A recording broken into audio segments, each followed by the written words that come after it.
À présent, notre page des sports avec du football, la Coupe d'Afrique des Nations, J-19. Les sélectionneurs commencent à dévoiler leur liste. Celle de la Guinée est connue depuis hier soir. Bonsoir Lislaure. Bonsoir Salah. Pour cette 34e édition de la CAN, Kaba Diawara a définitivement retenu 25 joueurs sur les 41 présélectionnés sur sa liste élargie.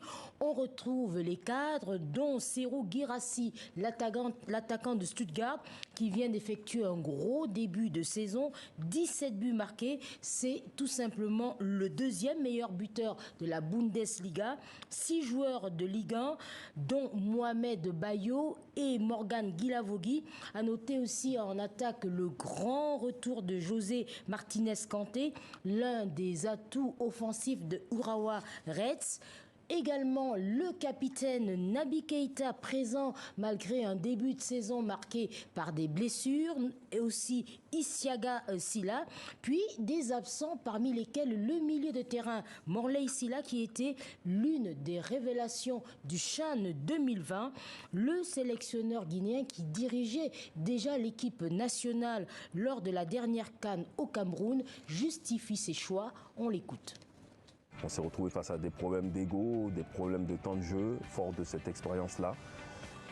Bien réfléchi avec le staff pour choisir des joueurs qui vont ensemble, des joueurs qui peuvent se comprendre, des joueurs que même s'ils ne jouent pas ou moins, qui sauront se comporter quelquefois en grand frère, en confident.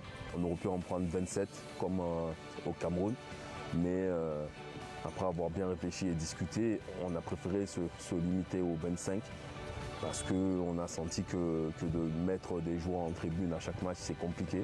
Et cette fois-ci, il n'y aura pas le Covid. Et c'est vrai que même si tout le monde a envie de jouer, de participer, de jouer les 90 minutes, voire les 95 minutes, on sait très bien que ce n'est pas possible. Et bien sûr, il y a des mécontents, dont l'ancien international espoir belge Ibrahima Cissé.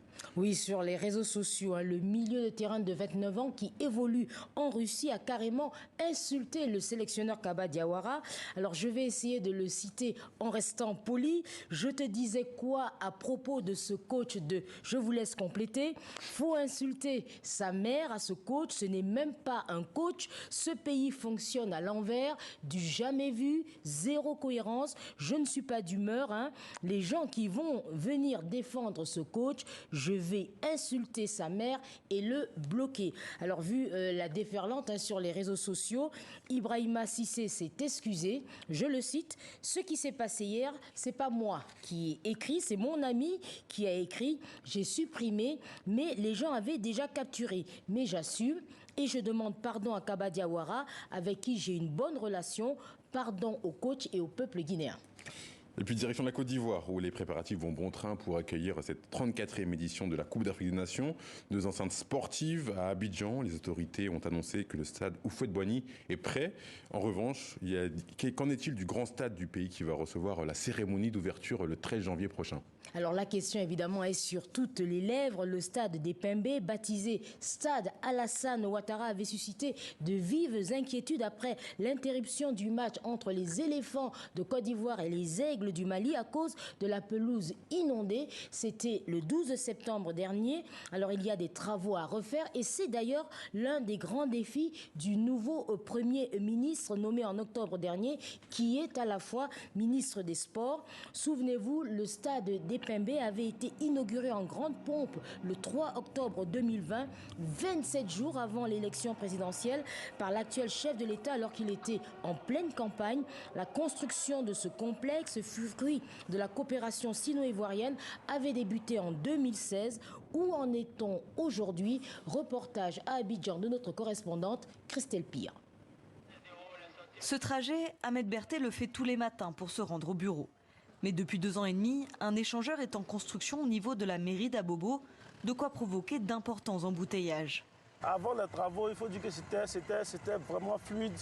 Tu pouvais mettre 45 minutes pour arriver au boulot.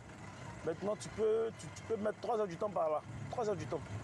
C'est vraiment considérable. D'autant plus que cette route est l'une des voies d'accès au stade Alassane Ouattara, le plus grand stade de Côte d'Ivoire. Donc quand il y a les matchs, tout le monde passe par ici. Donc ça fait que ça bouge encore plus. La maire d'Abobo a annoncé l'ouverture de la voie d'ici la fin de l'année. De nombreux travaux de routes et d'infrastructures ont été accélérés avec l'organisation de la CAN. Les chantiers sont suivis de près jusqu'au plus haut niveau politique, car pour que la compétition soit belle, il faut que tout soit fini à temps. Les travaux qui ont été effectués avec une 2x3 voies qui nous permettent directement depuis l'autoroute de Yopougon de toucher Ebimpe et de toucher le stade Alassane Ouattara et depuis la partie sud, donc est pardon, à partir de la ville d'Anyama, d'arriver au stade. Donc déjà les voies d'accès sont finalisées. Il y a une autre voie que vous avez pu voir en bas qui s'appelle la Y4 qui aussi devrait être prête pour la compétition. Donc au plan des véhicules, le problème est totalement contrôlé. L'autre inquiétude autour de ce stade quasi neuf, c'est la pluie. La pelouse, qui avait déjà dû être refaite moins d'1 an après sa mise en service, s'est transformée en piscine en septembre dernier lors du match Côte d'Ivoire-Mali qui avait dû être interrompu. Des travaux ont depuis été effectués. La pelouse n'avait pas assez de pente en travers, donc il y avait des creux, il y avait des flaques. Ça, c'était le premier problème. Et le deuxième problème, c'était un manque de perméabilité du sol qui était créé par la mise en place de différentes couches, soit des algues, soit du feutre industriel qui était à sa mauvaise place. Le stade de 57 000 places devrait être fin prêt pour le 13 janvier prochain et le match d'ouverture entre la Côte d'Ivoire et la Guinée-Bissau. Et il n'y a pas le droit à l'erreur. Ce stade qui porte le nom du président Alassane Ouattara sera la vitrine de cette CAN.